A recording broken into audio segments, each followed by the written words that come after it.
Kenya court rescinds ban on sale of donkey meat.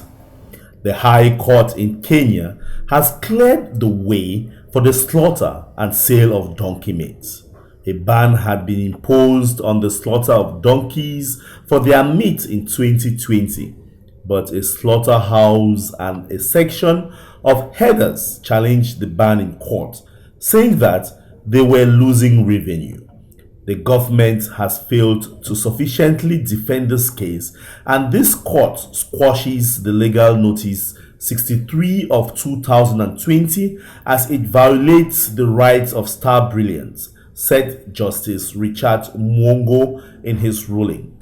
The legal notice violates the rights of the applicant under Article 47 of the Constitution, and the applicant is granted a stay to operate in light of the failure by the respondent to file back his response, he said.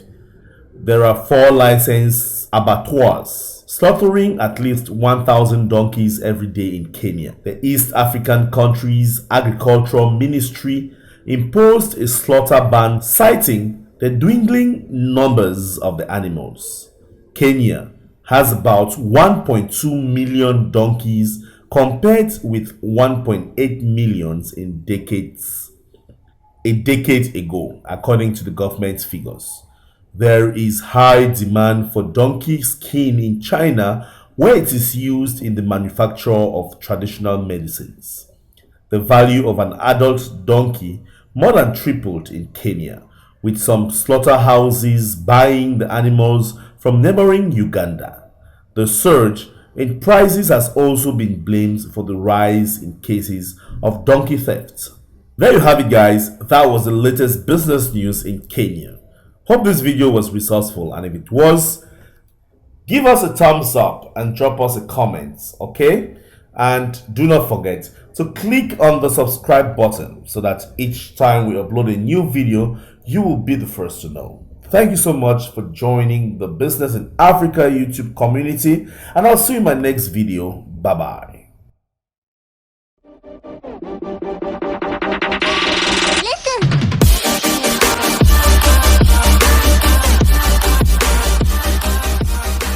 Fish products are one of Uganda's biggest exports. When greeting a visitor, the Baganda people of central Uganda will often ask, Erade. Literally, is the lake calm? It is an understandable choice of metaphor. The vast body of water that the Baganda know as Nalubale and English speakers call Lake Victoria can become treacherous in sudden storms. The processors in Uganda that export fish from the lake have also experienced turbulence ranging from market swings to climatic fluctuations and environmental pressure. At one time, there were over 20 fish factories operating in Uganda, mostly exporting Nile perch fillets, but that number had fallen to just 5 in 2017 after a dramatic decline in fish stocks. There has been a recovery since, spurred partly by the harsh enforcement of fishing regulations, and 12 processing companies are now in operation. But the industry continues to be buffeted by challenges, says Sujal Goswami, the general manager of Karmic Foods and chairman of the Uganda Fish Processors and Exporters Association. There has been a substantial decline in the resource that we need for the factories, he says. We are operating below 20% of our capacity. You see, this lake has not been properly taken care of for many years.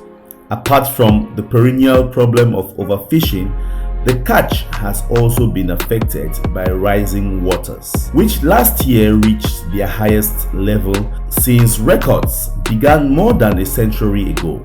Usually, deep waters have disrupted fishing practices and may have also contributed to the mysterious die-off of Nile perch this year.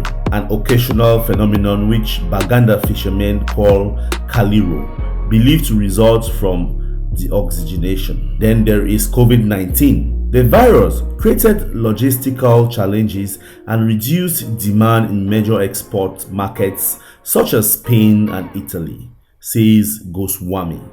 Overall, he says the situation for Uganda fish factories is the worst of all times. Exports by UFPEA members fell from $128 million in 2019 to $73 million in 2020, a 43% decline. And yet, fish exporters believe that with the right management, there is still plenty of potential in Uganda. Fish factories employ over 5,600 permanent workers.